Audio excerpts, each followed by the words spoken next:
ಸಾಧು ಸಂತರ ಸೋಗಿನಲ್ಲಿ ಬಂದು ಚಿನ್ನ ಹಣವನ್ನ ಲೂಟಿ ಮಾಡಲಾಗಿದೆ. ರಾಯಚೂರು ಜಿಲ್ಲೆ ಸಿಂಧನೂರು ನಗರದಲ್ಲಿ ಆಗಿರುವಂತಹ ಕೃತ್ಯ ಇದು. ಸಾಧು ಸಂತರ ವೇಷದಲ್ಲಿ ಬಂದು ಚಿನ್ನ ಹಣವನ್ನ ಲೂಟಿ ಮಾಡಿದ್ದಾರೆ. ಸಾಧುಗಳ ಓಡಾಟದ ದೃಶ್ಯ ಸಿಸಿಟಿವಿಯಲ್ಲಿ ಸೆರೆಯಾಗಿದೆ. ಸಿಂಧನೂರಿನ ಮೆಡಿಕಲ್ ಶಾಪ್ಗೆ ಓರ್ವ ಸಾಧು ಬಂದಿದ್ದ. ನಿಮ್ಮ ಮಕ್ಕಳಿಗೆ ಒಳಿತಾಗ್ಲಿ ಅಂತ ಹೂ ಕೊಟ್ಟಿದ್ದ ಸಾಧು. ಆ ಹೂವಿನ ವಾಸನೆಗೆ ಅಂಗಡಿಯ ಮಾಲೀಕ ಮೂರ್ಛೆ ಹೋಗ್ತಾರೆ. ಬಳಿಕ ಅವರಿಗೆ ಮಂಕು ಪಡಿದಂತಾಗುತ್ತೆ. ಸಾಧುಗೆ ಹಣವನ್ನ ಕೊಟ್ಟು ಕಳಿಸಿದ್ದಾರೆ. ಖುದ್ದು ತಾನೇ ಅಂಗಡಿಯಲ್ಲಿದ್ದಂತಹ 10,000 ಹಣವನ್ನ ಮಾಲೀಕ ಆ ಸಾಧು ಕೈಗೆ ಕೊಟ್ಟು ಕಳಿಸಿದ್ದಾರೆ. ಹಣ ಉಂಗುರವನ್ನೇ ಕೊಟ್ಟೆ ಅಂತ ಇದ್ದಾರೆ ಮೆಡಿಕಲ್ ಶಾಪ್ ಮಾಲೀಕ. ಸಿಂಧನೂರು ಟೌನ್ ಠಾಣೆಯಲ್ಲಿ ಪ್ರಕರಣ ಕೂಡ ದಾಖಲಾಗಿದೆ. ಸಿಸಿಟಿವಿ ದೃಶ್ಯವನ್ನ ಆಧರಿಸಿ ಆರೋಪಿಗಳ ಪತ್ತೆಗೆ ಶೋಧ ಕಾರ್ಯವೂ ಕೂಡ ನಡೀತಾ ಇದೆ. ಗಮನಿಸ್ತಾ ಇದ್ದೀರಿ ಆರೋಪಿಗಳ ಚಲನವಲನ, ಅಂದರೆ ಸಾಧು ಓಡಾಡ್ತಾ ಇರುವಂತಹ ಸಿಸಿಟಿವಿ ದೃಶ್ಯ. ಇನ್ನು ಅನುಕೂಲ ಆಗ್ತಾ ಅಂದ್ರೆ ಎಲ್ಲ ಹೇಳಿ ಮಾತಾಡೋಣ, ನಾವು ಹೂ ಅಂತ ಹೇಳಕತ್ತಾರೆ ಅಷ್ಟೇ, ಜಾಸ್ತಿ ಏನು ಮಾತಾಡಿರೋ.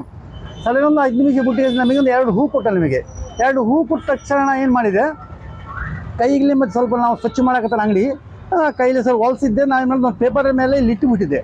ಪೇಪರ್ ಮೇಲೆ ಇಟ್ಟಿಗೆ ಏನಾಗಿದೆ, ನಾವು ಹೂ ನಮ್ಮ ಕಡೆ ಇಟ್ಟದಂಗ ಮತ್ತೆ ಮುಸಿಟ್ಟನಲ್ಲಿ ಇಟ್ಟೆ. ಮತ್ತು ಅವನು ಅವರು ಗುರುಗಳವನೇ ಮತ್ತೆ ನಮಗೆ ಅದು ಪೇಪರ್ ಕೇಳಿದ್ದೆ.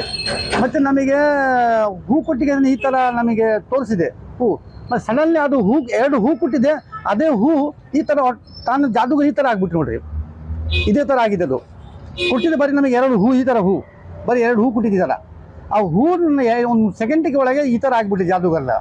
ಅದ್ರಾಗ ನಮ್ಮ ಬಾಯಿಗೆ ಮಾತಿಲ್ಲ, ಬದಲಿ ಒಂಥರ ನಾನು ಮಬ್ದಂಗೆ ಆಗ್ಬಿಟ್ಟೆ. ಅವ್ನು ಏನು ಹೇಳಕತ್ತಾರ ನಮಗೆ, ಅದೇ ನಾನು ಹೂ ಅಂತ ಹೇಳಕತ್ತಾರ. ನಮ್ಮ ಗಲ್ಲಿನ ದುಡ್ಡಿದೆ ಅದನ್ನು ಕೊಡೋಕೆ ತಯಾರಾಗ್ಬಿಟ್ಟಿದೆ. 10,500 ತಗೊಂಡು ಹೋಗ್ಬಿಟ್ಟೆ. ಮತ್ತು ನಮ್ಮ ಬಳ್ಳಿಗೆ ಒಂದು ಉಗುರಿದ್ದೆ, ಅದನ್ನು ಕೊಟ್ಬಿಟ್ಟೆ ಅವನಿಗೆ. ಒಟ್ಟು ನಮ್ಮ ಎದುರಿಗೆ 3-4 ಕಸ್ಟಮರ್ ನಮ್ಮಿಂದು ಮಾತು ಹೇಳಕತ್ತಾರ, ಸರ್ ಅಂತ ಕೈ ತೋರಿಸ. ನಾನು ಯಾವ ತಗೊಂಡಿಲ್ಲ. ಅವ್ನು ಏನು ಹೇಳಿ ಅದ್ರಾಗ ನಾನು ಒಪ್ಕೊಂಡಿದ್ದೆ. ಅವ್ನು ಈ ಥರ ಮಾಡಿದ್ರೆ ನನಗೆ ಮೋಸ ಮಾಡಿ ದುಡ್ಡು ಆಗಿದೆ. ಈ ಥರ ಎದಕ್ಕೆ ಹೇಳಕತ್ತಾರ ಅಂದರೆ, ನಮ್ಮ ಸಿಂಧೂರಿಗೆ ಒಟ್ಟು ನಮ್ಮ ಕರ್ನಾಟಕದಲ್ಲಿ ನಮ್ಮ ಊರಲ್ಲಿ ಎಲ್ಲ ಕಡೆ ಈ ಥರ ಮೋಸ ಆಗಬಾರ್ದು. ಅದೆಲ್ಲರಿಗೂ ಗಮನಿಸ್ತಾ ಇದ್ದೀರಿ. ಅಂಗಡಿ ಮಾಲೀಕರು ಕೂಡ ಮಾತನಾಡಬೇಕಿದ್ರೆ ಹೇಳ್ತಾ ಇದ್ರು, ಸಾಧು ಒಬ್ರು ಬಂದ್ರು, ಹೂ ಕೊಟ್ಟರು. ಹೂ ಕೊಟ್ಟ ಮೇಲೆ ನನಗೇನಾಯಿತು ಅಂತ ನನಗೆ ಗೊತ್ತಾಗಲಿಲ್ಲ. ಅವರು ಏನು ಹೇಳಿದ್ರು ಅದೆಲ್ಲವನ್ನ ಕೂಡ ನಾನು ಮಾಡಿದೆ ಅಂತ ಹೇಳಿ ಅಂಗಡಿ ಮಾಲೀಕ ಆ ಸಂದರ್ಭದಲ್ಲಿ ಆದಂತಹ ಘಟನೆಯನ್ನು ವಿವರಿಸಿದ್ದಾರೆ. ಸ್ಥಳೀಯರು ಕೂಡ ಈ ಕುರಿತು ಮಾತನಾಡಿದ್ದಾರೆ. ಏನು ಹೇಳಿದ್ದಾರೆ ನೋಡೋಣ. ನಿನ್ನೆ ದಿವಸ ನಮ್ಮ ಫ್ರೆಂಡ್ ಅಂಗಡಿಯಲ್ಲಿ, ಅಂದರೆ ಮೆಡಿಕಲ್ ಸ್ಟೋರ್ನಲ್ಲಿ ಒಬ್ಬರು ನಾಗಾ ಸಾಧುಗಳು ಮೂವರು ಇದ್ದಾರೆ. ಅವ್ರ ಟೀಮ್ ಅವರು ಯಾವ ಥರ ಮೋಸ ಮಾಡಿದ್ದಾರೆ ಅನ್ನೋಕ್ಕೋಸ್ಕರ ಈ ವಿಡಿಯೋ ಮಾಡ್ತಾಯಿದ್ದೀನಿ ನಾನು.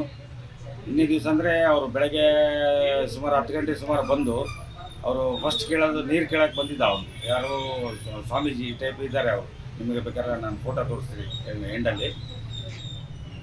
ಫಸ್ಟ್ ಬಂದು ಅವರು ಕೇಳೋದು 1 ರೂಪಾಯಿ ಕೇಳ್ತಾರೆ. ಅವರು ಸೇಮ್ ಭಿಕ್ಷುಕ ಟೈಪ್ ಅಲ್ಲ, ಬಟ್ ಮೋಸ ಮಾಡೋಕ್ಕೇ ಬಂದಿದ್ದಾರೆ ಅವರು.